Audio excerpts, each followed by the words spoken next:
How would I invest my first $100? In reality, $100 doesn't get you much.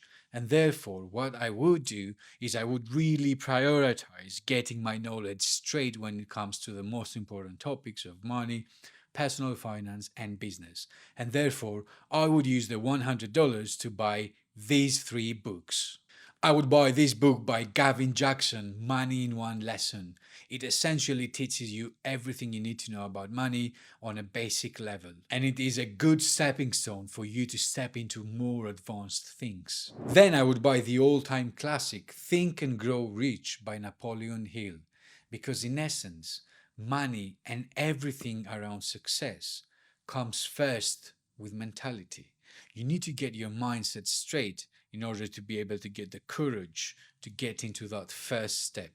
And lastly, I would buy another classic, How to Win Friends and Influence People, because as we say, your network is your net worth. Subscribe and follow for more.